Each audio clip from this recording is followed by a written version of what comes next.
소비자가 가치 있다고 생각하는 것과 기술적으로 가능한 것이 느리지만 확실하게 자동차 산업은 격변의 시기를 겪고 있습니다. 하지만 진정한 변화는 기술 자체가 아니라 그 이후에 일어나는 시장의 변화에 있습니다. 자율주행은 자동차 산업을 영구적으로 변화시킬 것입니다. 사람 대신 인공지능 자율주행차가 레이스를 펼치는 로보 레이스를 아시나요? 인간의 개입 없이 인공지능 센서 기술로 자율주행 차들끼리 서로 속도 경쟁을 합니다. 순수하게 차의 스펙만으로 승부할 수 있죠. 이처럼 자율주행은 엔터테인먼트와 스포츠 분야에서도 새로운 관점을 제시합니다. 어떤 산업에 질릴 거리가 생겨 수요가 생긴다면 기술의 발전은 빠른 속도로 발전할 것입니다. 자율주행 생태계는 부품, 모듈, 하드웨어, 소프트웨어 기업 등으로 구성되어 있습니다. 카메라로 예를 들면 온세미에서 이미지 센서를 만들고 이노텍, 삼성전기 등에서 카메라 모듈을 만들고 콘티넨탈, 보쉬 등 전장 기업에서 카메라 프로세서와 내부에서 조달한 소프트웨어 솔루션으로 완성품을 제작해 완성차 업체들에게 납품하는 생태계로 구성되어 있습니다. 각 센서의 추세로는 카메라의 경우 하드웨어보다 센서로부터 입력된 데이터를 인식해 판독하는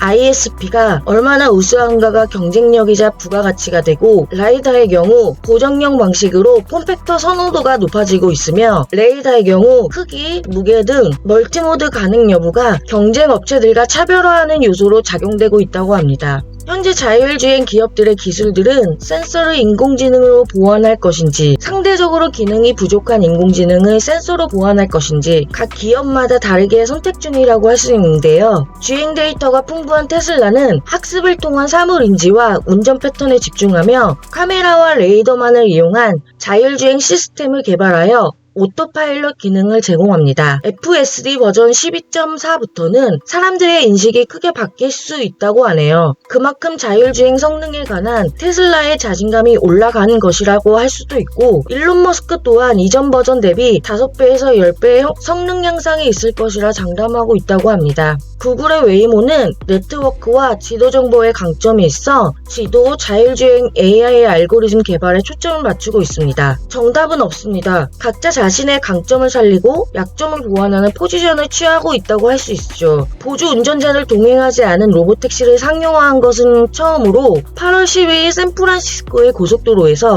안전운전 요원이 탑승하지 않은 무인 로보택시 시험 운행을 시작할 예정이라고 합니다. 유료 사업을 시작해 성과를 내는 데다 기술력이나 행정 절차 속도에서 테슬라보다 앞서 나가고 있어 정작 실익은 당분간 웨이모가 챙겨갈 것으로 보인다는 기사도 있었습니다. 웨이모의 자율주행차에 SK 하이닉스의 HBM이 탑재됐다고 합니다. 차량용 HBM 공급으로는 업계 유일하다고 하는데요. 또 웨이모는 6세대 차량 이미지를 공개했다고 합니다. 기존의 제규어 세단 이미지에서 벗어나 미니밴 형태의 외관을 갖추었고, 구글 또한 약 7조 원을 추가 투자할 계획이라고 합니다. 아마존은 2020년 12억 달러의 죽수를 인수했으며 세계 최초로 운전석이 없는 완전 자율주행 로보택시를 선보였고, 그 이후에 많은 기업들이 로보택시 시장에 뛰어들었다고 할 수 있습니다. 운전석, 조수석 없이 승객이 서로 마주보고 앉는 객실 형태로 설계되어 있고, 앞뒤 구분이 없어 양방향 주행이 가능하며 바퀴 4개가 각각 개별적으로 움직일 수 있어 좁은 공간에서도 방향을 변경할 수 있다고 합니다. 삼성전자는 하만을 통해 아마존의 로보택시에 탑재될 TCU에 대해 미국 인증을 통과했고 샘플을 공급했다고 합니다. 중국은 자율주행 분야에서 절대 무시할 수 없는 국가입니다. 중국은 고해상도 지도에 대한 외국 기업의 접근을 허용하지 않기 때문에 테슬라도 바이두와 협업을 합니다. 중국의 자율주행 도로 테스트 규모는 미국을 뛰어넘고 있습니다. 자율주행은 중국의 최우선 과제임은 물론이고, 바이두는 베이징에서 첫 로보택시 서비스를 시작해 현재 중국 10개 도시로 확대했으며, 비아디, 창안 자동차 등 중국 9개 자동차 업체가 자율주행 3사 테스트를 하는 것을 승인했습니다. 또한 바이두는 지리와 합작 투자를 하고 있는데요. 지리는 자체 저궤도 위성 네트워크를 구성하고 있으며, 저궤도 위성은 고정 및 위치 추적 기능 외에도 차량의 통신 서비스를 제공할 수 있습니다. 따지면 테슬라가 차량에 스타링크를 연결하는 것도 시간 문제일 뿐입니다. 인구 1100만 도시 우한에는